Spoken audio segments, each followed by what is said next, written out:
अस्सलाम वालेकुम। पिछली वीडियो के अंदर हमने फर्स्ट ईयर फिजिक्स का जो चैप्टर नंबर 4 था, मोशन इन टू डायमेंशन, उसे कंप्लीट किया था। और फिर आज से हम लोग एक नए चैप्टर का आगाज़ करने जा रहे हैं जो कि चैप्टर नंबर 5 है और इसका नाम torque, angular momentum and equilibrium है। तो इस चैप्टर के अंदर ये जो हमारे पास तीन चीज़ें हैं, टॉर्क, एंगुलर मोमेंटम और इक्विलिब्रियम, इनसे रिलेटेड जितने भी कॉन्सेप्ट्स हैं या इनसे रिलेटेड जितनी भी दीगर चीज़ें हैं उनके बारे में जो है वो हम लोग स्टडी कर रहे होंगे। और काफ़ी छोटा सा चैप्टर है ये, तो हमारी कोशिश ये होगी कि ये 2 से 3 लेक्चर के अंदर जो है वो इसकी थ्योरी हम लोग ख़त्म कर दें। अच्छा, आज जो है वो फिर हम लोग इसका लेक्चर नंबर 1 जो है वो कंडक्ट करने जा रहे हैं, जिसके अंदर थ्योरी जो है वो इसकी इस चैप्टर की हम लोग स्टार्ट करेंगे। और इस लेक्चर के जो हमारे पास टॉपिक्स हैं जो हमने डिस्कस करने हैं आज की वीडियो के अंदर, सबसे पहले तो जो है वो आपको 2 टाइप्स दी हुई हैं, मतलब टॉपिक्स ही हैं, तो हम लोग लिख लेते हैं कि एक जो है वो ट्रांसलेटरी मोशन और दूसरी जो है वो आपके पास फिर रोटेटरी मोशन है। और जो हमारा मेन टॉपिक होगा वो आज टॉर्क को स्टार्ट करना होगा, यानी कि टॉर्क की हम लोग डेफिनेशन, टॉर्क का फॉर्मूला, उसकी डेरिवेशन है बेसिकली पूरी, और इससे रिलेटेड जितने भी कॉन्सेप्ट्स हैं, मतलब काफ़ी डिटेल के अंदर जो है वो हमने टॉर्क को आज की इस वीडियो के अंदर डिस्कस करना है। बाकी ये जो दोनों टाइप्स है मोशन की ये असल में हम लोग पढ़ चुके हैं अपनी मैट्रिक क्लास के अंदर भी, और जो हमारा चैप्टर नंबर 3 था फर्स्ट ईयर का भी, और चैप्टर नंबर 4, इन दोनों के अंदर ये दोनों टाइप्स जो है वो हम लोग कवर कर चुके हैं। तो यहाँ पे जो ये टाइप्स दी हुई हैं उसका मकसद क्या है, सबसे पहले अगर इंट्रोडक्शन आप लोग अपनी बुक के अंदर जो वो पढ़ेंगे तो शुरुआत के अंदर आपकी बुक में उन्होंने जो है वो एक ओवरव्यू दिया हुआ है कि अभी तक आप लोगों ने कितनी टाइप्स ऑफ मोशन जो पढ़ ली हैं। तो तभी एक किस्म का समझ लें कि ये ओवरव्यू है, या फिर एक किस्म का रिवीजन है कि अभी तक हम लोग कितनी टाइप्स ऑफ मोशन जो है वो पढ़ चुके हैं। सबसे पहली टाइप जो है वो आपके पास, अगर हम लोग एग्जांपल्स जो है वो लेट करें कि अभी तक हमने कितनी एग्जांपल्स या कितने न्यूमेरिकल्स ऐसे हैं कि जिसके अंदर जो मोशन हम लोगों ने जो है वो परफॉर्म किए वो किस किस तरह किए। तो फ़र्ज़ करो, और ये चीज़ जो है वो आपकी बुक के अंदर ही लिखी हुई है, तो उसी के हिसाब से जो हम लोग लेके चल रहे हैं। पहली एग्जाम्पल आपको बताई हुई है कि एक ट्रेन है, ठीक है, ट्रेन जो है वो मूव कर रही है from station A to station B, ठीक है, सिंपल सी जो है ये आपके पास मोशन है। एक स्टेशन से दूसरे स्टेशन के ऊपर अगर एक ट्रेन जो है वो मूव कर रही है स्ट्रेट लाइन के अंदर, तो ये आपके पास एक एग्जांपल है। मतलब इस तरह की जो है हमने काफ़ी सारी एग्जांपल जो है वो डिस्कस की हैं, फिर मोशन जो है पढ़ी है, ठीक है। दूसरी जो हम लोग लेट कर सकते हैं वो कार की मोशन है। कार मूव्स ऑन जो है वो आपके पास, या फिर कार जो है वो एक स्ट्रेट लाइन के अंदर इस तरह से मूव करे, या फिर जो है वो एक कार इस तरह से कर्व के ऊपर मूव करे। तो इस तरह की भी एग्जांपल जो है वो हम लोग डिस्कस कर चुके हैं, ठीक है। इसके अलावा जो है वो तीसरी एग्जांपल अगर हम लोग देखें तो फैन की, अगर और वैसे भी अगर आप लोग डेली लाइफ के अंदर भी देखें तो ये डेली लाइफ से ही हम लोग जो एग्जांपल्स यहाँ पे लिख रहे हैं। हम लोग देखते हैं अपने इर्द गिर्द कि ट्रेन जो है वो एक स्टेशन से दूसरे स्टेशन के ऊपर मूव कर रही होती है, कार स्ट्रेट रोड के ऊपर भी मूव कर रही होती है, और इस तरह से जो है वो कर्व के ऊपर भी मूव कर रही होती है। फिर तीसरी जो एग्जांपल है वो आपके पास फैन की एग्जांपल है कि पंखा जो है वो इस तरह से घूम रहा होता है, मोशन कर रहा होता है सर्कल के अंदर। चौथी एग्जांपल जो है वो हम लोग स्टोन की ले सकते हैं कि आपके पास जो स्टोन है, अगर उसे हम लोग स्ट्रिंग के एक एंड के ऊपर टाई कर दें और दूसरा एंड जो है वो उस स्ट्रिंग का अपने हाथ में रखें और इसको इस तरह से रेल करें सर्कल के अंदर, तो ये वाली एक एग्जांपल है। अब इस तरह की जो एग्जांपल्स या इस तरह की जो मोशन है वो हम लोग जो पीछे पढ़ के आ चुके हैं। अब अगर इसको हम लोग डिवाइड करें या फिर इसको हम लोग जो है वो देखें कि ये किस टाइप ऑफ मोशन में आती है। अच्छा, ये वाली जो मोशन है ये हम लोग पढ़ चुके हैं चैप्टर नंबर 3 और चैप्टर नंबर 4 के अंदर। अब अगर हम लोग जो है वो इसे डिवाइड करें या फिर जो है वो देखें कि ये जितनी भी टाइप्स है इसमें से कितनी मोशन ऐसी हैं कि जो मोशन की एक टाइप के अंदर आती हैं, और कितनी जो टाइप्स ऑफ मोशन है वो ऐसी हैं कि जो दूसरी टाइप ऑफ मोशन के अंदर आती हैं। अच्छा, एक और बात जो हम लोगों ने टाइप्स बेसिकली हम लोग पढ़ते हैं, मैट्रिक के अंदर भी देखा होगा, और आप लोगों ने हम लोग जब मोशन स्टार्ट कर रहे थे तो उसके अंदर भी आप लोगों ने देखा होगा। टाइप्स ऑफ मोशन के अंदर हम लोग 3 किस्म की जो है मोशन अपने इर्द गिर्द देखते हैं, या फिर फर्स्ट ईयर तक या मैट्रिक तक जो है वो आपके पास सिर्फ 3 टाइप ऑफ मोशन जो है हम लोग डिस्कस कर रहे होते हैं। एक ट्रांसलेटरी, या फिर इसे हम लोग जो लीनियर मोशन भी बोलते हैं। ट्रांसलेटरी के अंदर 2 टाइप्स आ जाती हैं, लीनियर मोशन और कर्वीलीनियर। तो बेसिक जो टाइप है वो आपके पास ट्रांसलेटरी मोशन है, पहली टाइप। इसके बाद दूसरी कौन सी टाइप होती है? रोटेटरी मोशन, जो कि हमारे पास ऑर्बिटल भी होती है और स्पिन भी होती है, जो हम लोग यहाँ पे जो डिटेल में भी डिस्कस भी करेंगे। और तीसरी जो टाइप थी वो आप लोगों ने वाइब्रेटरी मोशन, या फिर टू एंड फ्रो, जिसको हम लोगों ने नाम दिया था मैट्रिक के अंदर। तो ये 3 टाइप्स हैं जो आप लोग मैट्रिक के अंदर भी और फर्स्ट ईयर के अंदर भी डिस्कस या फिर स्टडी जो है वो कर रहे होते हो। अब इन तीनों टाइप्स में से हम लोगों ने 2 टाइप्स जो है वो पढ़ ली। एक ट्रांसलेटरी मोशन जो कि चैप्टर नंबर 3 के अंदर हम लोगों ने डिस्कस की थी, और एक जो रोटेटरी मोशन जो अभी चैप्टर नंबर 4 का जो दूसरा पोर्शन था उसके अंदर हम लोग रोटेटरी मोशन जो है वो पढ़ के आ चुके हैं। अब इनमें से अगर देखें तो शुरू की जो 2 हैं, ये वाली ट्रेन वाली और कार वाली, ये ट्रांसलेटरी मोशन की एग्जांपल्स हैं। और ये वाली 2 अगर देखें आखिर की, तीसरी और चौथी, तो ये रोटेटरी मोशन की एग्जांपल है, और ये हम लोग चैप्टर नंबर 3 के अंदर पढ़ के आ चुके हैं। और जो रोटेटरी मोशन है ये हम लोग चैप्टर नंबर 4 के अंदर, 4 का जो दूसरा पार्ट था, और पहला वाला पार्ट भी प्रोजेक्टाइल मोशन जो है वो भी तकरीबन जो है वो रोटेटरी हाफ, अगर हम लोग इसको देखें तो वो तकरीबन सर्कल ही होता है। तो या फिर अगर हम लोग जो है वो दूसरा पार्ट देखें तो उसके अंदर कंप्लीट सर्कुलर मोशन या फिर रोटेटरी मोशन जो हम लोग पढ़ के आ चुके हैं। ये आपके चैप्टर के इंट्रोडक्शन के अंदर बताया हुआ था। अब अगर हम लोग डिटेल के अंदर पढ़ें कि ट्रांसलेटरी मोशन क्या होती है और रोटेटरी मोशन क्या होती है, जो कि आज की जो है हमारे शुरू के 2 टॉपिक्स भी हैं, तो देखते हैं कि ट्रांसलेटरी मोशन और रोटेटरी मोशन क्या होती है। मतलब एक किस्म का रिवीजन है, ओवरव्यू है।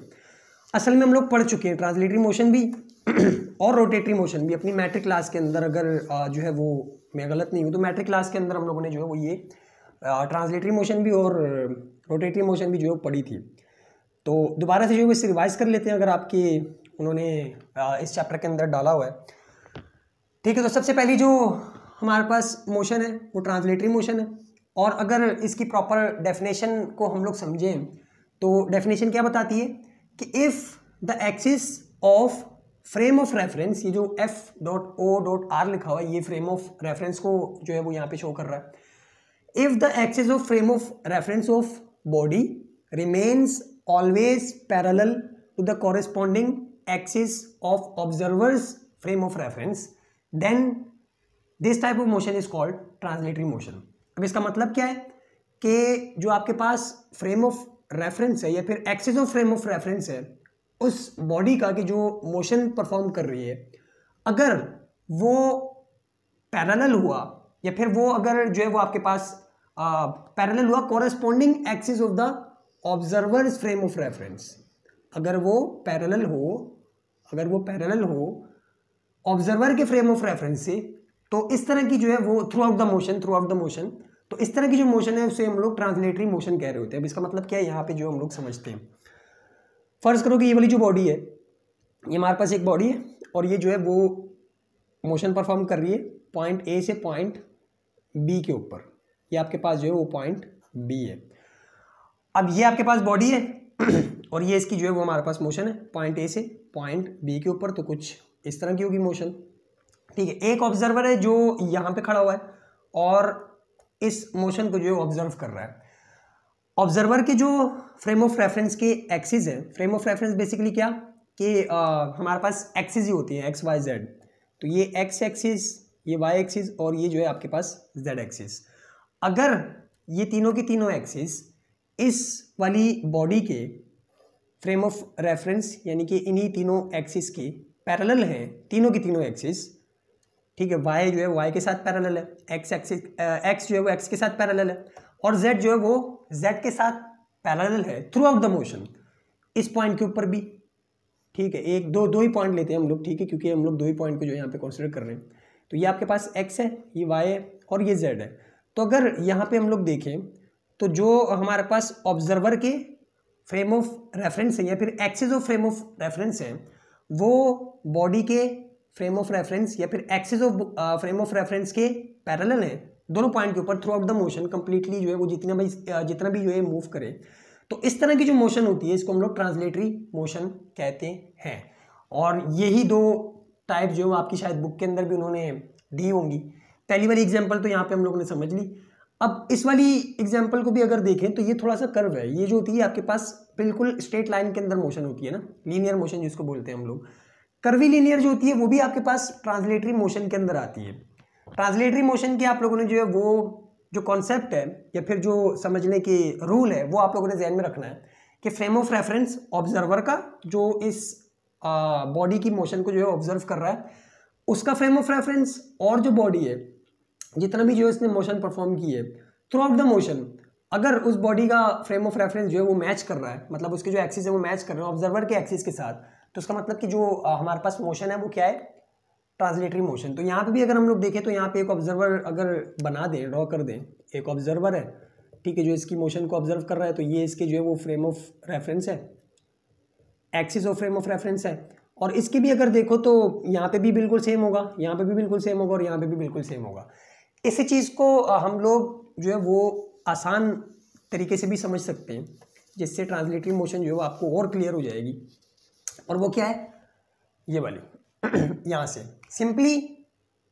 सिंपली अगर ये वाली चीज़ आपको मुश्किल लग रही है कि फ्रेम ऑफ रेफरेंस, एक्सिस या फिर क्या ये जो है वो समझ में नहीं आ रहा, तो सिंपली क्या कि each point of the body covers equal displacement throughout the motion, then the motion is called translatory motion.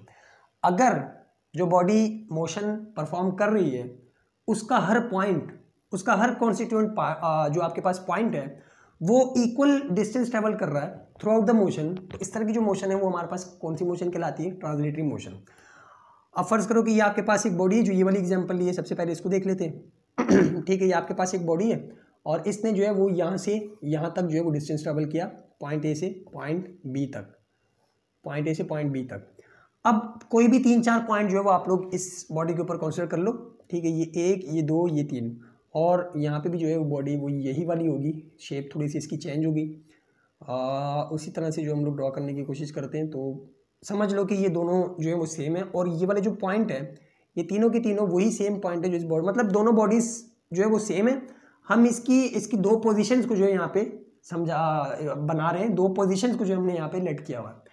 तो अब ये जो 3 पॉइंट्स हमने इसके ऊपर कवर किया, इसके ऊपर कंसीडर किए हैं, अगर ये तीनों के तीनों पॉइंट्स ये वाला जो है वो यहाँ पे होगा, और जो ये वाला होगा ये आपके पास यहाँ पे होगा, यहाँ से लेकर यहाँ तक, यहाँ से लेकर जो है वो यहाँ तक, और यहाँ से लेकर यहाँ तक, तीनों पॉइंट्स ने अगर इक्वल डिस्प्लेसमेंट जो है वो ट्रेवल किया है ठीक है, इसने भी 5 मीटर का, इसने भी 5 मीटर का, और इसने भी 5 मीटर का, तो हमारे पास जो मोशन कहलाएगी वो ट्रांसलेटरी मोशन कहलाएगी। इसी तरह अगर इसके ऊपर भी हम लोग जो है वो इसी वाले पॉइंट को दोबारा से देख लें, तो 3 पॉइंट्स आप जो है वो कंसीडर कर लो, एक पॉइंट ये रहा, एक पॉइंट ये रहा, एक पॉइंट ये रहा, एक पॉइंट जो आपके पास ये रहा, एक ये रहा, एक ये रहा, एक ये, एक ये, एक ये, ठीक है। तो यहाँ पे भी अगर आप लोग देखो तो ये वाला पॉइंट, ये वाला पॉइंट और ये वाला पॉइंट, अगर तीनों ने इक्वल डिस्प्लेसमेंट ट्रेवल किया है, फर्ज करो कि 2 मीटर, ये भी 2 मीटर, ये भी 2 मीटर, तो हमारे पास कौन सी मोशन कहलाएगी, ट्रांसलेटरी मोशन। चाहे वो कर्वी या फिर एक जो है वो आपके पास कर्व के ऊपर हो, चाहे स्ट्रेट लाइन के ऊपर हो, 2 तरह की हो सकती है मोशन, ठीक है, वो भी हम लोग जो आगे देखेंगे, वो भी लिखा हुआ हमने। और यहाँ से भी आप अगर देखो तो सेम अगर डिस्टेंस जो है वो ट्रैवल किया है हर पॉइंट ने उस बॉडी के ऊपर, कि जो बॉडी मूव कर रही है, तो हमारे पास जो मोशन की टाइप होती है वो कौन सी टाइप होती है, ट्रांसलेटरी मोशन। अच्छा, अब अगर इसकी हम लोग टाइप्स देखें या फिर ट्रांसलेटरी मोशन के अंदर कितनी तरह की मोशन आती है तो आपके पास 2 तरह की मोशन है ट्रांसलेटरी मोशन के अंदर, 2 मज़ीद जो हमारे पास टाइप्स आती हैं। एक जो है वो लीनियर, जो कि स्ट्रेट लाइन के अंदर होती है, सिंपल इस तरह से स्ट्रेट लाइन के ऊपर ए से जो है वो बी के ऊपर गाड़ी या फिर जो आपके पास जो है वो कोई भी बॉडी वो मूव कर गई। और एक कर्वी लीनियर होती है, जो भी हम लोगों ने यहाँ पे बनाई हुई थी, कर्वी लीनियर, कुछ जो है वो कर्व के अंदर छोटा सा जो आपके पास कर्व हो कुछ इस तरह से। तो इस कर्व के ऊपर भी जो मोशन होती है वो हमारे पास ट्रांसलेटरी मोशन ही कहलाती है, लेकिन उसकी दूसरी टाइप कर्वी लीनियर, क्योंकि इसके ऊपर भी अगर हम लोग देखें तो जो बॉडी है, फर्ज करो कि एक पॉइंट एक बी और ये जो आपके पास सी, तो इसके ऊपर भी जो है वो बॉडी इक्वल डिस्प्लेसमेंट ही ट्रैवल कर रही हो, तो मतलब बॉडी का हर पॉइंट जो है वो इक्वल डिस्प्लेसमेंट ही ट्रैवल कर रहा होता है, तो तभी वो ट्रांसलेटरी मोशन के अंदर आता है। और ये वाली जो है हमने चैप्टर नंबर 3 के अंदर मोशन को जो हम लोग कवर करके आ चुके हैं। फिर हमारे पास जो है वो रोटेटरी मोशन है जो कि दूसरी टाइप है, और ये हम लोग चैप्टर नंबर 4 के अंदर जो है वो कवर करके आ चुके हैं। और ये कौन सी मोशन होती है? ऐसी मोशन या फिर the motion of a body is rotatory motion if every constituent particle of the body moves in a circle. हर पॉइंट किसी भी बॉडी का जो रोटेटरी मोशन परफॉर्म कर रही है, या फिर वो अगर कोई सी भी मोशन परफॉर्म कर रही है और अगर उस बॉडी का हर पॉइंट सर्कल के अंदर जो है मूव कर रहा है, तो उस तरह की मोशन हमारे पास रोटेटरी मोशन कहलाती है। या फिर सिंपली सर्कुलर मोशन को हम लोग जो है रोटेटरी मोशन बोल रहे होते हैं। अगर कोई बॉडी जो है सर्कल के अंदर मूव कर रही है तो उसे हम लोग रोटेटरी मोशन बोलते हैं। एग्जाम्पल अगर देखनी है तो ये आपके पास फर्ज करो कि एक सर्कल है और बॉडी जो है वो इसके ऊपर इस तरह से मूव कर रही है। ये उसकी जो है वो कुछ पोजीशंस है जो हम लोग यहाँ पे ड्रॉ कर रहे हैं। और अगर यहाँ पे हम लोग जो है वही पॉइंट्स वगैरह देखें तो हर पॉइंट जो है वो आपके पास सर्कल के अंदर मूव कर रहा होगा, या फिर हर पॉइंट जो है वो अगर हम लोग इस तरह से ड्रॉ करें तो वो सर्कल बना रहा होगा। तो सिंपली ये इसकी जो एक्सप्लेनेशन है, इतनी ज़्यादा डिटेल के अंदर नहीं जाना, हम लोग जो है टॉर्क को स्टार्ट करेंगे, तो ये सिर्फ हम लोग जो है रिवाइज कर रहे हैं। ठीक है, अब जो हमारे पास रोटेटरी मोशन है इसके अंदर भी दो टाइप्स आती हैं। एक आपके पास जो है वो ऑर्बिटल मोशन है, एक जो है वो आपके पास स्पिन मोशन है। ऑर्बिटल का जो है वो हमें पता है कि क्या होती है। ऑर्बिटल मोशन जो होती है वो आपके पास कौन सी मोशन होती है कि एक्सिस ऑफ रोटेशन जो है वो आपके पास बॉडी का पास नहीं हो रहा होता थ्रू द बॉडी। मतलब एक्सिस ऑफ रोटेशन अगर बॉडी से बाहर हो तो हमारे पास जो सर्कुलर मोशन होती है वो कौन सी होती है? Orbital motion. एग्जाम्पल उसकी जो है वो ये रही। यहाँ पे जो हमारे पास बॉडी सर्कुलर मोशन परफॉर्म कर रही है वो अर्थ है। और एक्सिस ऑफ रोटेशन का क्या मतलब कि वो पॉइंट, वो फिक्स पॉइंट कि जिसके अराउंड बॉडी जो है रोटेट कर रही हो, मतलब सर्कल का सेंटर।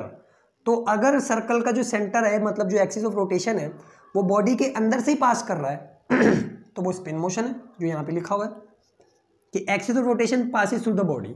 अगर एक्सिस ऑफ रोटेशन बॉडी के अंदर से पास कर रहा है तो वो उस तरह की जो मोशन होगी उसको हम लोग स्पिन मोशन बोलेंगे।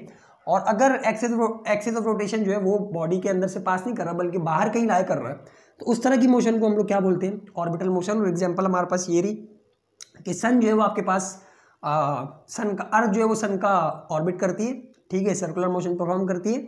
सन जो होता है वो आपके पास सेंटर होता है सर्कल का, और ये जो सन है ये अर्थ का हिस्सा नहीं है, फिर अर्थ के अंदर से पास नहीं हो रहा, तो ये आपके पास ऑर्बिटल मोशन है। इसी तरह फिर जो ये हमारे पास अगर स्पिन मोशन की हम लोग एग्जांपल लें तो अर्थ की अपनी एग्जांपल, अर्थ जो है वो इस तरह से स्पिन भी करती है, मतलब इसका जो एक्सिस ऑफ रोटेशन होता है वो इसी के अंदर से पास हो रहा है, मतलब जो सेंटर है जिसके अराउंड ये मूव इस तरह से जो है वो रोटेट कर रही है वो इसी के अंदर से पास हो रहा है, तो ये आपके पास कौन सी मोशन है? Spin motion. इसी तरह बचपन में आप लोगों ने जो है वो लट्टू चलाया होगा, तो लट्टू का जो एक्सिस ऑफ रोटेशन होता है वो जो नोक होती है बॉडी के अंदर से ही पास हो रही होती है, मतलब इसी पॉइंट के अराउंड जो वो रोटेट कर रहा होता है, तो ये भी आपके पास स्पिन मोशन की एग्जाम्पल के अंदर जो है वो आ सकता है इस तरह से। और भी काफ़ी सारी एग्जांपल्स हैं, आप लोग जो समझ गए होंगे। तो ये हमारे पास जो थे वो दो टॉपिक्स थे, या फिर समझने की एक किस्म की रिवीजन थी जो उन्होंने जो है वो आपको करवाई है कि ये वाली जो मोशंस हैं ये हम लोग पढ़ चुके हैं। अब एक जो मोशन रह गई है ट्रांसलेटरी मोशन और रोटेटरी मोशन, जो है वो हम लोग कन्फर्म जो है वो कंप्लीट कर चुके हैं। अब एक जो मोशन रह गई है वाइब्रेटरी मोशन, ठीक है। 3 टाइप्स हम लोगों ने बताया था ना वाइब्रेटरी मोशन, 3 टाइप्स बताई थी कि जो मैट्रिक लेवल के ऊपर या फिर जो फर्स्ट ईयर लेवल तक जो है वो आप लोग पढ़ रहे होते हो। इनमें से 2 तो हम लोगों ने पढ़ ली, ट्रांसलेटरी मोशन भी और रोटेटरी मोशन भी।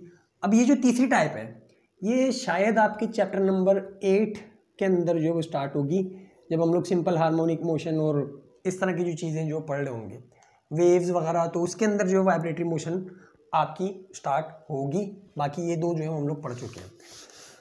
अब अगर मेन टॉपिक के ऊपर आए हम लोग, जो कि हमारा टॉर्क का है, तो टॉर्क को जो है वो काफ़ी डिटेल के अंदर हम लोग समझते हैं अभी, और इसकी डेरिवेशन वगैरह भी जो है उसे भी जो है वो करके जितने कॉन्सेप्ट्स हैं उसको समझते हैं कि वो क्या होता है।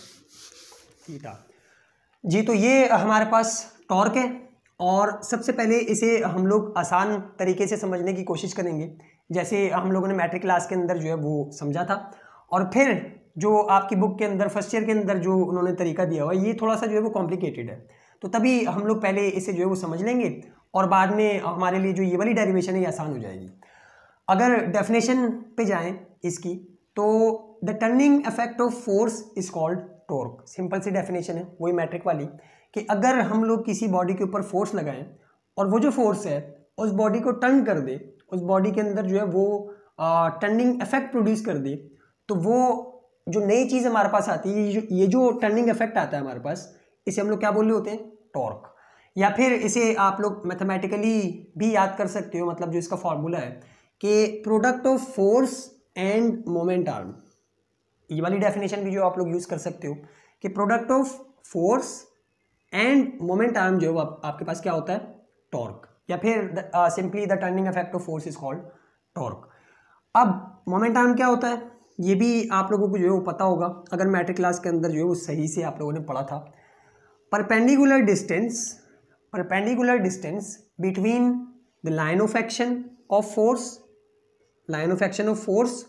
And the axis of rotation. इन दोनों के दरमियान जो परपेंडिकुलर डिस्टेंस होता है उसे हम लोग क्या बोल रहे होते हैं? Moment arm.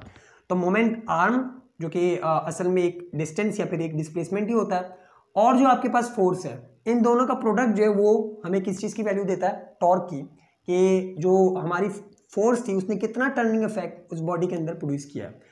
अब अगर इसे समझें तो फर्ज करो कि ये आपके पास जो है वो एक रॉड है जिसका एक पॉइंट जो है वो फिक्स है। ये इसका जो है वो फिक्स पॉइंट है, और फिक्स पॉइंट का क्या मतलब कि ये इसका एक्सिस ऑफ रोटेशन है, एक्सिस ऑफ रोटेशन है। इसके अराउंड जो है वो ये वाला जो हमारे पास रॉड है ये रोटेट कर सकता है। और फर्ज करो कि इसके ऊपर हम लोग कुछ इस डायरेक्शन के अंदर फोर्स लगा रहे हैं जो कि बिल्कुल परपेंडिकुलरली जो है उसके ऊपर फोर्स लगा रहे हैं, और यहाँ पे बता भी दो कि ये जो हमारे पास एंगल बनेगा, अगर परपेंडिकुलर फोर्स की हम लोग बात कर रहे हैं तो वो 90 डिग्री का बनेगा।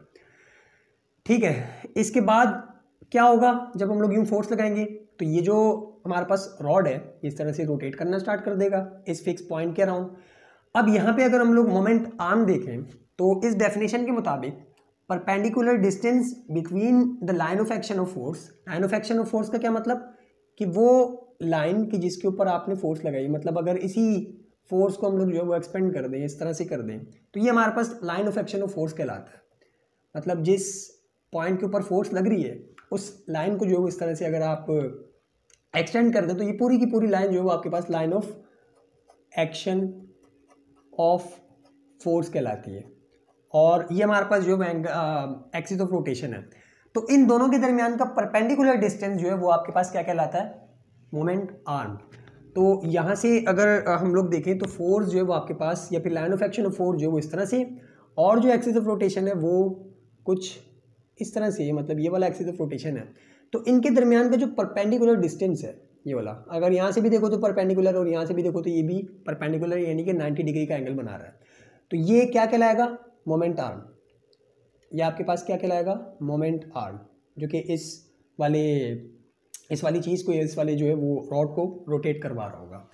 तो सिंपली यहाँ पे अगर हम लोग टॉर्क निकालना चाहें तो वो product of force end moment arm होता है, F इंटू डी, या फिर जो है वो F multiply by D. Torque is equals to F multiplied by D, ये इसका फॉर्मूला जो कि हम लोग अभी जो है यहाँ से ड्राइव भी करेंगे। ठीक है, इसके बाद अगर हम लोग जो है वो एक और चीज़ हम लोगों ने मैट्रिक क्लास के अंदर देखी थी कि ये वाला फार्मूला जो है वो कब पॉसिबल होता है या फिर कब हम लोग लगाते हैं कि जब फोर्स जो है वो परपेंडिकुलर हो। अब लाजमी मतलब ऐसा लाजमी नहीं है कि फोर्स जो है वो हमेशा हर केस के अंदर परपेंडिकुलर ही लग रही हो। ऐसा भी तो हो सकता है कि ये आपके पास रॉड है, ये इसका जो है वो एक्सिस ऑफ रोटेशन है, और इस बार जो है वो फोर्स आप लोग एंगल के ऊपर लगाओ, कुछ इस तरह से फोर्स इस तरह से एंगल के ऊपर लगाओ। अब ये आपके पास वही एक्सिस ऑफ रोटेशन है, ठीक है, एक्सिस ऑफ रोटेशन है, और जो line of action of force है वो किस तरह से बन जाएगी? अब कुछ इस तरह से line of action of force जो है आपके पास कुछ इस तरह से बन जाएगी। मतलब ये कि ये जो आपके पास फोर्स है ये एंगल पे दी हुई है।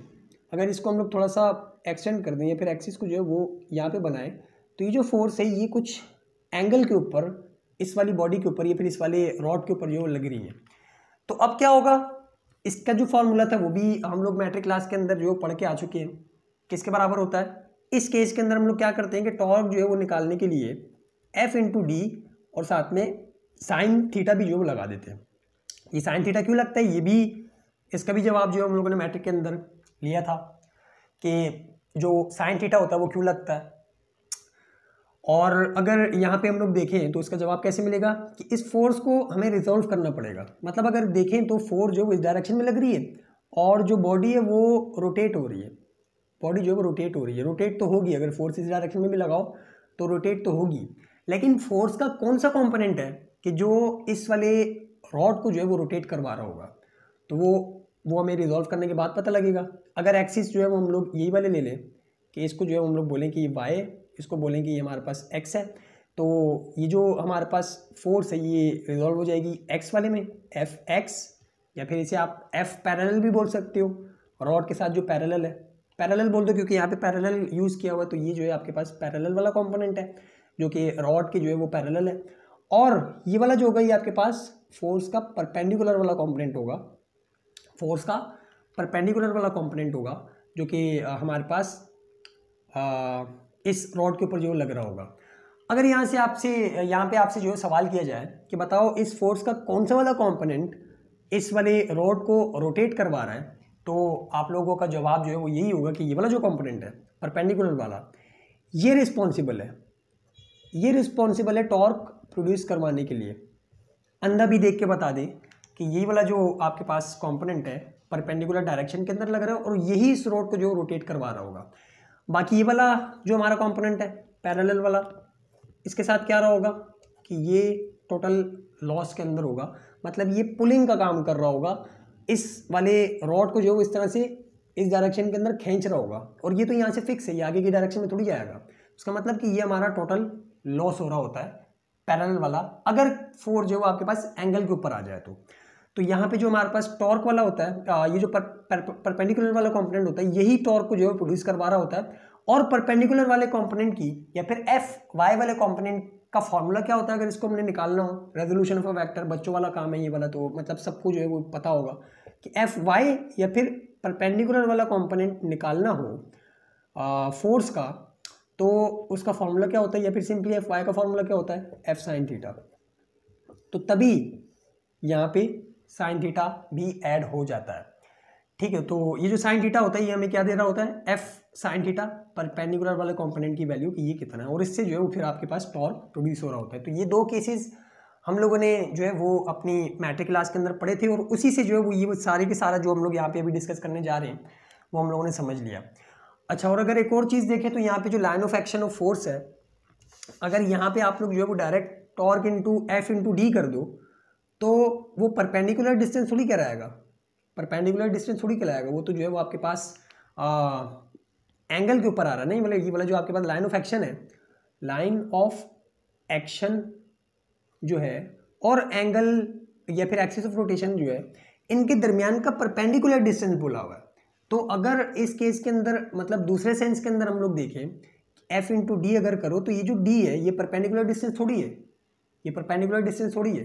परपेंडिकुलर डिस्टेंस तो तब आएगा कि जब आप इस वाले क्या बोलते हैं लाइन ऑफ एक्शन को जो है वो इसका परपेंडिकुलर वाला मतलब ये वाला कंपोनेंट जो है वो निकालो, यहाँ पे जो दोबारा से एंगल बनेगा, तो आप इससे भी जो है वो इस तरह से करके जो डी की वैल्यू वो निकाल सकते हो, लेकिन जो हमने पीछे वाला किया वो ज़्यादा बेहतर है, तो इसको जो भी फिलहाल ड्रॉप करो। ये वाला देखो, ये वाला कॉन्सेप्ट समझो कि जो परपेंडिकुलर वाला कंपोनेंट होता है हमारे पास फोर्स का, क्योंकि line of action of force फिर कौन सी बन जाएगी, ये वाली, यही वाला जो आपके पास कंपोनेंट है वही तो टॉर्क प्रोड्यूस कर रहा है, तो फिर ये लाइन ऑफ एक्शन हम लोग नहीं लेंगे, फिर हमारी लाइन ऑफ एक्शन चेंज हो जाएगी और वो ये वाली बन जाएगी, क्योंकि परपेंडिकुलर वाला डिस्टेंस जो हमें चाहिए होता है, तो यहाँ पे जो डी होगा वो फिर इस तरह से आएगा। तो ये कुछ कॉन्सेप्ट था।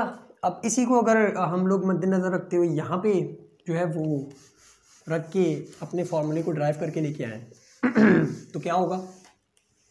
अच्छा, टॉर्क की एक एग्जांपल आप लोगों ने चैप्टर नंबर 2 के अंदर भी पढ़ी हुई है कि क्रॉस प्रोडक्ट के अंदर, क्रॉस प्रोडक्ट की एग्जांपल्स के अंदर जो है वो आप लोगों ने देखा था कि टॉर्क जो होता है वो क्रॉस प्रोडक्ट होता है, क्रॉस प्रोडक्ट होता है, या फिर इसका जो दूसरा नाम था वो हमारे पास वेक्टर प्रोडक्ट भी था। तो ये जो होता है वो आपके पास वेक्टर प्रोडक्ट होता है, तो इसको भी जो है वो थोड़ा सा रिकॉल कर लें जहन के अंदर कि वेक्टर प्रोडक्ट जो होता है वो क्या होता है, क्योंकि इसके कॉन्सेप्ट जो भी हम लोग यहाँ पे लगाने वाले हैं। वेक्टर प्रोडक्ट क्या होता है कि दो वेक्टर्स को मल्टीप्लाई करवाओ और जो तीसरी क्वांटिटी आपके पास है मल्टीप्लिकेशन के बाद वो भी एक वेक्टर हो। तो टॉर्क भी जो है आपके पास एक वेक्टर क्वांटिटी है जो कि कौन से दो वेक्टर्स का प्रोडक्ट है, फोर्स और मोमेंट आर्म। अच्छा, अब इससे पहले डेरिवेशन स्टार्ट करने से पहले जो है वो कुछ जो कॉन्सेंट्रेशन होती है वो लिखी हुई थी आपकी बुक के अंदर, तो वो आप नोट्स वगैरह से कहीं से भी जो है वो देख लेना। उसके अंदर क्या बताया हुआ था कि एक पॉइंट कंसीडर करो जो कि हमारे पास पॉइंट ओ है, ठीक है। इसको जो है वो आप या तो चलो लिख देते हैं हम लोग, या फिर ये रहा पॉइंट ओ है, ठीक है। ये वाला जो है वो पॉइंट ओ है।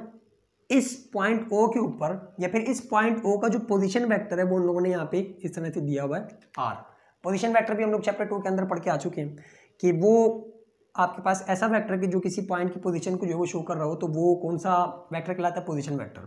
तो इस पॉइंट की जो है उन्होंने इस पॉइंट का जो है वो पोजीशन वेक्टर दिया हुआ है और आपसे बोला जा रहा है कि उसी के अंदर सपोजिशन के अंदर एक कॉन्स्टिट्यूशन के अंदर कि इस पॉइंट के ऊपर जो है वो इस तरह से फोर्स लगाई जा रही है, फिर ये वाली जो फोर्स है ये इसके ऊपर लग रही है। अब इसे जो आप लोग इस तरह से समझ सकते हो कि ये जो है वो आपके पास एक रॉड है, ठीक, और इसके ऊपर फोर्स जो है वो कुछ इस तरह से लग रही है, इन्होंने टेढ़ा करके बना दिया है। अगर उसी चीज़ को हम लोग देखें तो फर्ज करो कि ये आपके पास जो है वो रॉड है, ठीक, और इसके ऊपर जो फोर्स लग रही है वो कुछ इस तरह से लग रही है, जो भी हम लोगों ने एग्जाम्पल ली। तो ये आपके पास रॉड है और अगर इसको एक्सटेंड करो थोड़ा सा तो ये आपके पास क्या बन रहा है, एंगल बन रहा है। तो इसका मतलब क्या हुआ कि एंगल के ऊपर जो है वो आपको फोर्स दी हुई है। तो अभी जो हम लोगों ने कुछ इस तरह से देखा, ठीक है, अभी जो हम लोगों ने कुछ इस तरह से देखा, उन्होंने क्या किया, थोड़ा सा टेढ़ा करके बना दिया। अब पता नहीं क्यों बनाया उन्होंने, लेकिन ये कि उन्होंने थोड़ा सा टेढ़ा करके बनाया हुआ है। तो इससे कंफ्यूज नहीं होना, हम लोग वही काम करने जा रहे हैं जो भी यहाँ पे किया है। अच्छा, ये इसके ऊपर फोर्स लग रही है तो हमें बोला जा रहा है कि बताओ टॉर्क जो वो किस तरह से निकलेगा, या फिर टॉर्क का जो फॉर्मूला है वो आप किस तरह से ड्राइव करके लेके आओगे। तो सबसे पहले जो हम लोगों ने काम किया इसके अंदर वो तो ये किया है कि ये जो आर है इसको एक्स एक्सिस के ऊपर, ये फिर इसको जो है वो इस तरह से रिजॉल्व करके बोला है कि ये जो है ये हमारे पास ये जो कंपोनेंट आएगा ये डी कहलाएगा, ठीक है। यहाँ से लेकर यहाँ तक जो है डी है, इसको आखिर में यूज़ करेंगे। अभी सिर्फ ये समझो कि ये जो हमारे पास आर है, अगर इसका हम लोग शेडो गिराएं ऊपर से तो यहाँ पे जो हमारे पास कंपोनेंट आएगा वो कौन सा आएगा, डी। और इसी वाले जो आपके पास वेक्टर पोजीशन वेक्टर था इसको हमने थोड़ा सा एक्सटेंड किया तो देखा है कि इसके ऊपर जो वो एंगल बन रहा है फोर्स का, जो फोर्स जो इसके ऊपर जो लग रही है। अब अगर यहाँ पे हम लोग एक्सिस बनाएं तो हम लोग अपने वर्चुअल एक्सिस जो बना सकते हैं, क्योंकि हमें फोर्स को जो है रिजॉल्व करना है। क्योंकि फोर्स एंगल के ऊपर लग रही है तो हमें पता है कि जो फोर्स का कंपोनेंट टॉर्क प्रोड्यूस करेगा वो ये वाला तो नहीं होगा, मतलब इन दोनों में से कोई ना कोई एक होगा जो कि परपेंडिकुलर आएगा इस आर के। तो हमें क्या करना होगा कि फोर्स को रिजॉल्व करना होगा। तो हम लोग दो एक्सिस जो है वो कंसीडर कर रहे हैं, एक तो ये वाला एक्सिस है, ठीक है, एक ये वाला एक्सिस है जो हमारे पास आर जिसके ऊपर उन्होंने हमें दिया हुआ, तो एक ये वाला एक्सिस है और एक इसके परपेंडिकुलर एक्सिस जो है हमें लेना पड़ेगा, जो कि हम लोग इस तरह से ड्रॉ कर लेते हैं कि ये जो है हमारे पास परपेंडिकुलर एक्सिस है। इसको परपेंडिकुलर बनाने की जो है वो कोशिश करते हैं।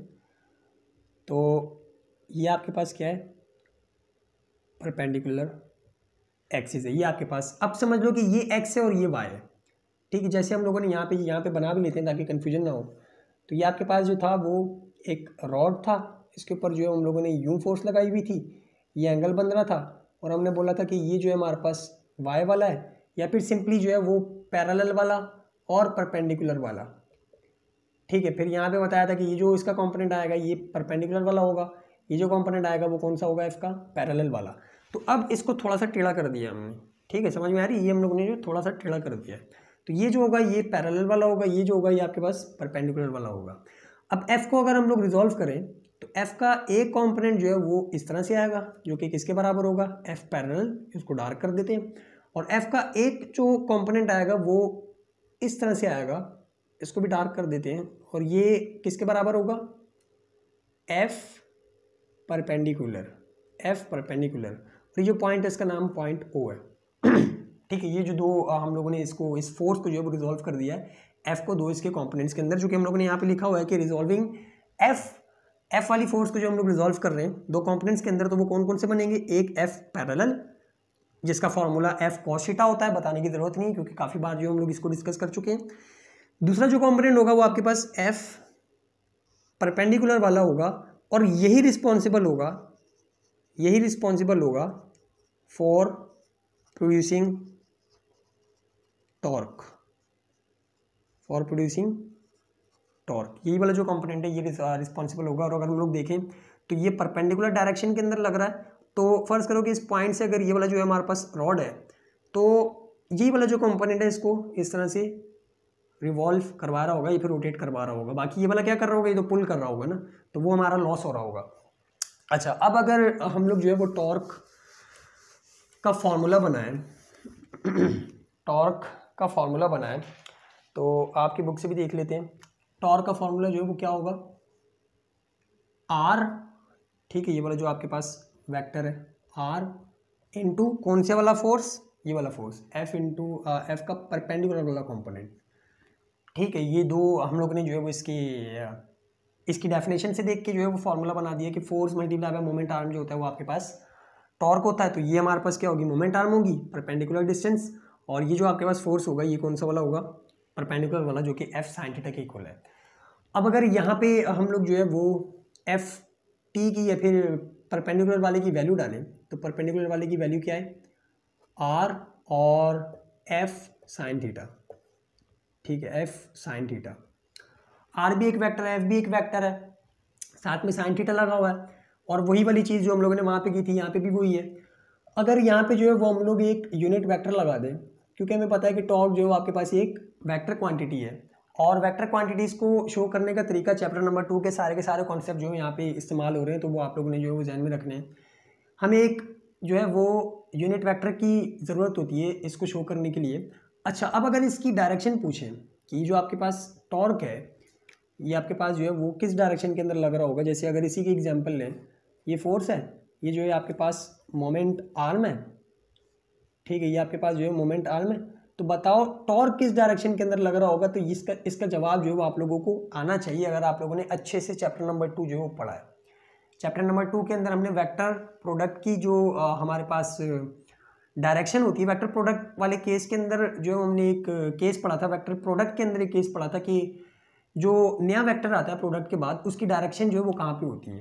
तो अगर आप लोगों को याद हो तो उसके अंदर हम लोगों ने क्या पढ़ा था कि जो वेक्टर प्रोडक्ट के बाद हमारे पास जो नया प्रोडक्ट आता है, मतलब दो वेक्टर्स को मल्टीप्लाई करवाओ ए और बी को, और जो आपके पास वेक्टर सी आ रहा है इसकी जो डायरेक्शन होगी वो इन दोनों की परपेंडिकुलर होगी।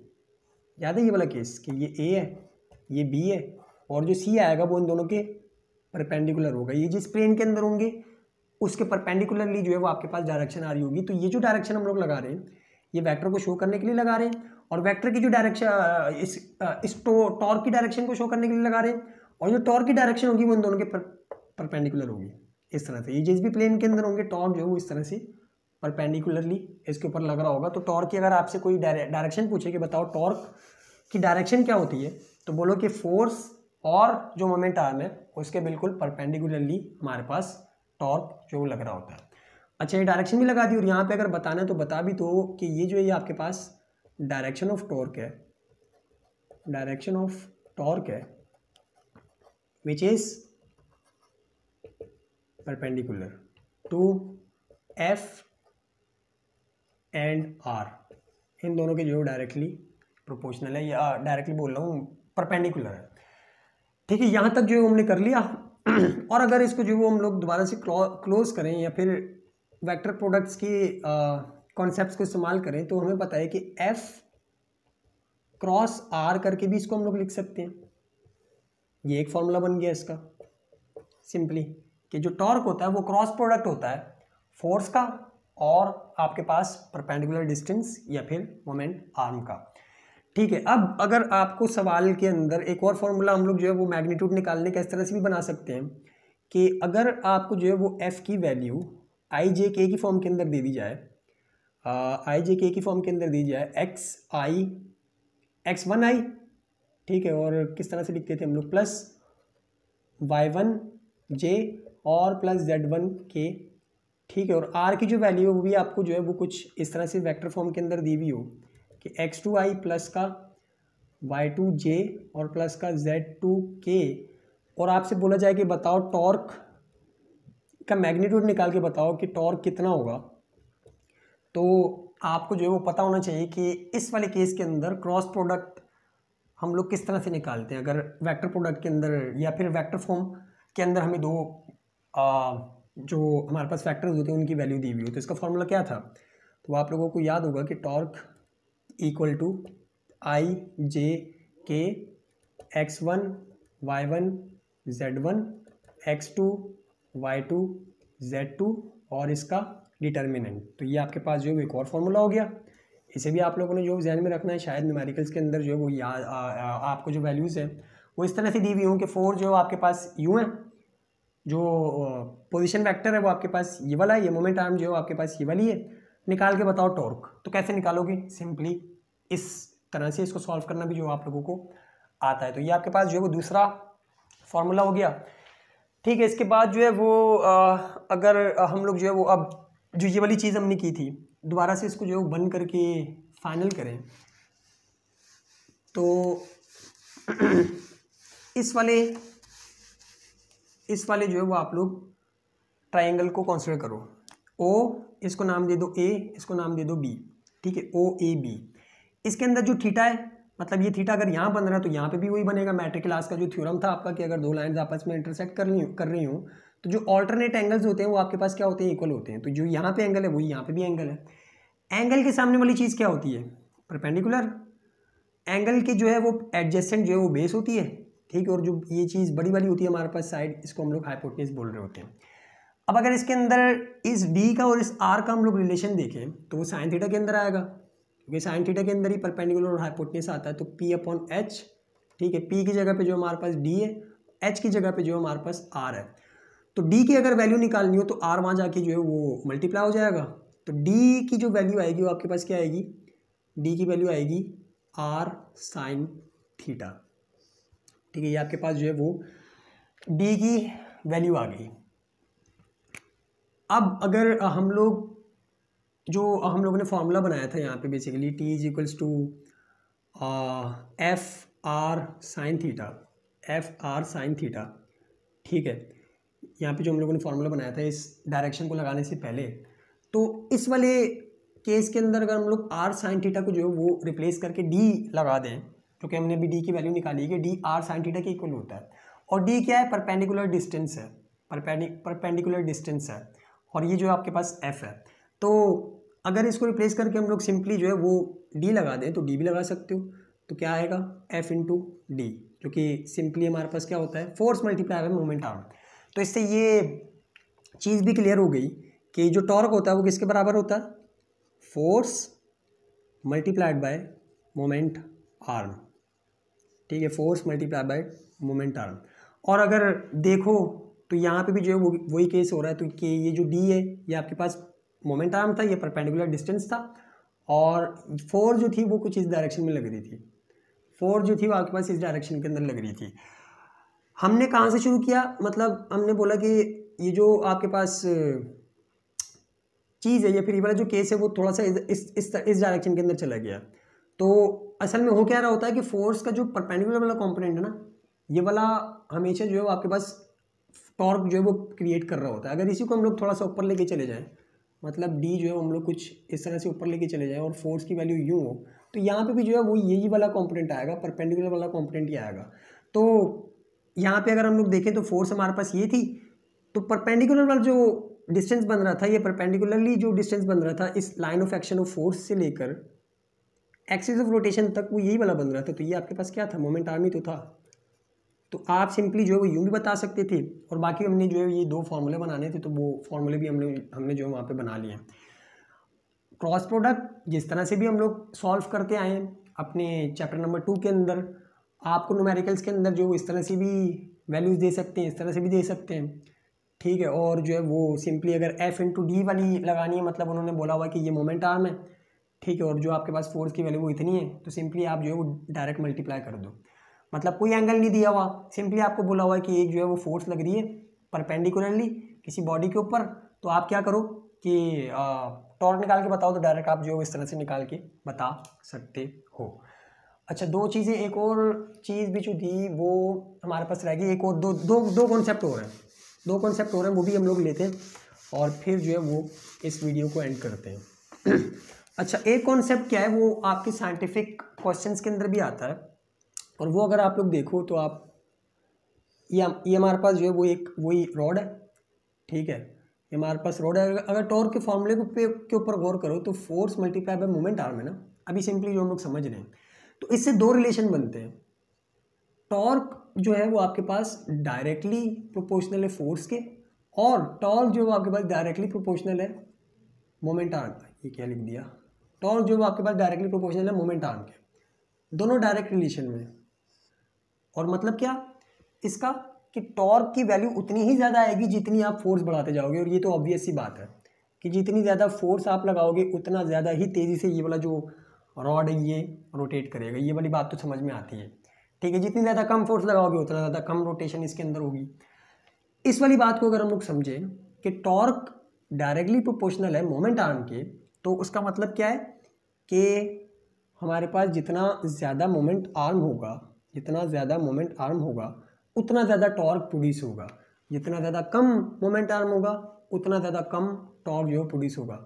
और इसको समझ इस तरह से सकते हैं कि फ़र्ज़ करो कि मोमेंट आर्म की वैल्यू हम लोग कम कर रहे हैं, ठीक है। इस रॉड के ऊपर जो है वो अब की बार हम लोग फोर्स लगा रहे हैं इस पॉइंट से मतलब मोमेंट आर्म की वैल्यू जो हमने कम कर दी, ठीक है। यहाँ तक जो है वो आपके पास अब line of action of force होगा, और जो डी की वैल्यू होगी वो आपके पास यहाँ तक आ जाएगी। तो खुद सोचो कि इस केस के अंदर और पुराने वाले केस के अंदर क्या फ़र्क होगा। पुराने वाले केस के अंदर टॉर्क जो ज़्यादा प्रोड्यूस होगा, इस वाले केस के अंदर जो है वो हमारे पास टॉर्क कम प्रोड्यूस हो रहा होगा। और इसकी रियल लाइफ के अंदर एग्जांपल आप लोग इस तरह से ले सकते हो कि हमारे पास जो दरवाज़ा होता है, डोर होता है, समझ लो कि ये टॉप व्यू है, उसी डोर का जो है वो आपके पास टॉप व्यू है। और आप लोगों ने देखा होगा अक्सर कि जो उसके हैंडल लगे हुए होते हैं वो बिल्कुल कोने के ऊपर या फिर इस तरह से जो कोने के ऊपर लगे होते हैं। आप लोगों ने कभी भी ऐसा नहीं देखा होगा कि दरवाजे का जो हैंडल है वो दरमियान में लगाया हुआ है। इतना बड़ा दरवाज़ा है और उसका हैंडल दरमियान में लगा हुआ है इसको खोलने के लिए। क्यों? क्योंकि आप करके भी देख लेना कि अपने घर के दरवाजे जो है सबसे पहले कोने के ऊपर से उसके ऊपर फोर्स लगाना और देखना कि ये कितना आसानी से जो है आप इसे रोटेट कर सकते हो, मतलब टॉर्क प्रोड्यूस करवा सकते हो। फिर आस्ता आस्ता करते करते जो है एक्सिस ऑफ रोटेशन के करीब आते जाना, मतलब मोमेंट आर्म की वैल्यू कम करते जाना, तो आपको महसूस होता जाएगा कि टॉर्क जो है वो उतना ज़्यादा मुश्किल होता जा रहा है, मतलब टॉर्क की वैल्यू उतनी ज़्यादा कम होती जा रही है जैसे जैसे आप मोमेंट आर्म को कम करते जा रहे हो। पहले बीच से जो है इसके ऊपर फोर्स लगा के इसको खोलने की कोशिश करना, आपको काफ़ी ज़्यादा फोर्स लगानी पड़ेगी इसको रोटेट करवाने के लिए, यानी कि टॉर्क जो है वो कम प्रोड्यूस होगा। फिर करते करते जो बिल्कुल करीब आ जाओ, इससे तो और ज़्यादा समझ में आ जाएगा कि यहाँ से अगर फोर्स लगाओ तो ये जो है वो मुश्किल ही खुल पाए, मतलब काफ़ी ज़्यादा आपको फोर्स लगानी पड़ेगी इसको खोलने के लिए, या फिर टॉर्क की जो वैल्यू प्रोड्यूस होगी वो काफ़ी ज़्यादा कम होगी।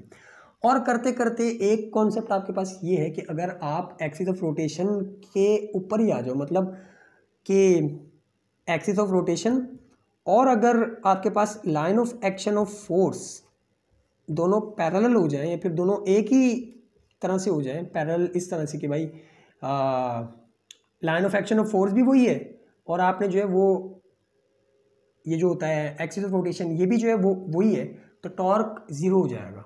टॉर्क की वैल्यू क्या हो जाएगी? ज़ीरो, क्योंकि line of action of force ये और एक्सिस ऑफ रोटेशन जो है वो आपके पास ये और आप इसी के ऊपर जो फोर्स लगा रहे हो, तो मोमेंट आर्म तो बिल्कुल ज़ीरो हो गया ना। मोमेंट आर्म यहाँ पे बचा ही नहीं, उसकी वैल्यू जो ज़ीरो हो गई, तो टॉर्क के फॉर्मूले में रखोगे टॉर्क बिल्कुल ज़ीरो हो जाएगा, F इंटू ज़ीरो। तो इसका मतलब क्या हुआ कि ये ज़ीरो हो जाएगा। तो इस तरह का साइंटिफिक क्वेश्चन आपके पास जो है वो आता है, और वो किस तरह से आता है कि हमारे पास जो है वो एक कार का टायर है और अगर हम लोग फोर्स लगाएं इसके एक्सिस ऑफ रोटेशन के ऊपर, मतलब जो हम लोग फोर्स लगा रहे हैं वो अगर पास हो axis of rotation of the tyre of the car, तो बताओ कितना टॉर्क प्रोड्यूस होगा? तो आपका आंसर क्या होना चाहिए? ज़ीरो। कोई टॉर्क प्रोड्यूस नहीं होगा क्योंकि मोमेंट आर्म की जो वैल्यू आप लोगों ने ज़ीरो कर दी है, तो तभी इस केस के अंदर कोई भी टॉर्क प्रोड्यूस नहीं होगा। तो ये कॉन्सेप्ट था। और सबसे आखिरी चीज़ जो रहेगी वो आपके पास कन्वेंशन है, और कन्वेंशन कुछ इस तरह से है कि जो आपके पास एंटी क्लॉकवाइज टॉर्क होते हैं, एंटी क्लॉकवाइज टॉर्क होते हैं,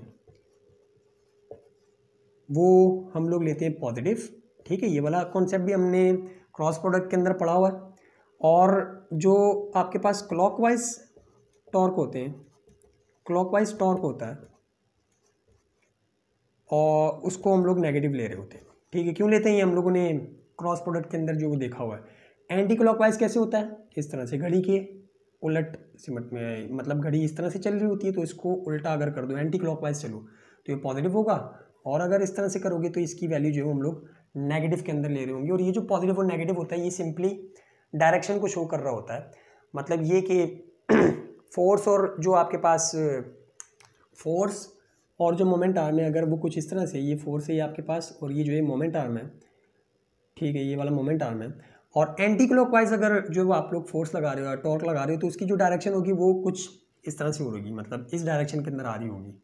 और अगर जो है वो क्लॉकवाइज लगा रहे होगे तो वो बोर्ड से बाहर जा रहा होगा, एक बोर्ड से जो है वो आउटवर्ड, एक बोर्ड से जो है वो इनवर्ड, मतलब डायरेक्शन को शो कर रहा होता है। जैसे आप लोगों ने जो है वो अपने क्रॉस प्रोडक्ट के अंदर देखा था कुछ इस तरह से, और ये हो तो इस डायरेक्शन के अंदर। तो यहाँ पे आप लोगों ने एक जगह पॉजिटिव लिया था, एक जगह जो नेगेटिव लिया था, उसको रिकॉल कर लेना तो आपको जो है वो समझ में आ जाएगा। तो ये हम लोगों ने जो है वो साइन कन्वेंशन जो थी वो भी कर ली। तो आज के लिए इतना ही, मिलते हैं फिर अगली वीडियो में, तब तक के लिए अल्लाह हाफिज़।